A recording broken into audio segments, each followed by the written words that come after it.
à l'époque, où beaucoup de critiques ont dit ce film est complètement improbable.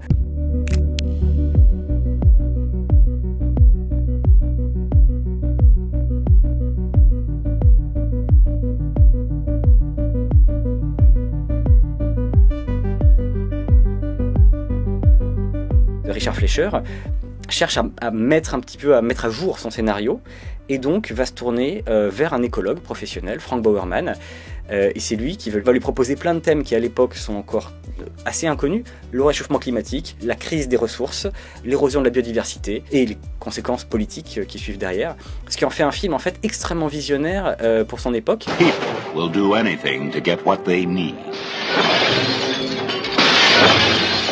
What they need most is Soylent Green.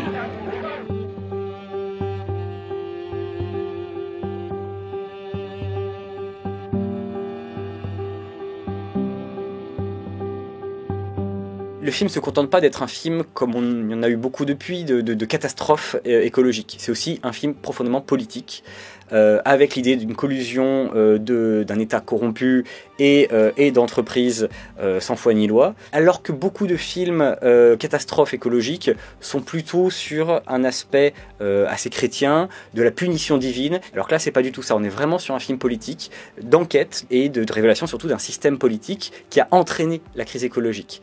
Donc on a à la fois des choix politiques qui entraînent des problèmes écologiques qui eux-mêmes vont renforcer des problèmes politiques et sociologiques. Donc, cet emboîtement de l'ensemble, très inattendu de la part d'un film des grands studios hollywoodiens comme ça, et qui a fait toute l'originalité de ce film.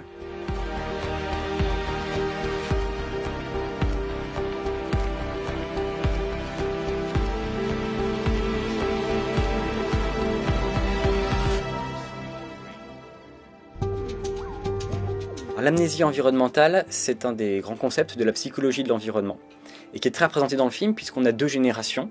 On a le vieux sol, qui se rappelle du XXe siècle, des écosystèmes, des paysages, des choses comme ça, de la bonne nourriture aussi, et qui est complètement dévasté par l'évolution du monde. Donc vraiment un exemple de solastalgie, alors que Zorn, qui est plus jeune, lui a une vision très floue de ces récits-là, d'ailleurs le prend pour plus ou moins exagéré et mythifié, et se rend pas compte en fait de tout ce qui a été perdu. Et ça c'est vraiment un des grands enjeux en fait de la psychologie environnementale, c'est que chaque génération naît dans un monde qui est déjà appauvri et se rend pas forcément compte de ce à quoi ça ressemblait avant. I told you.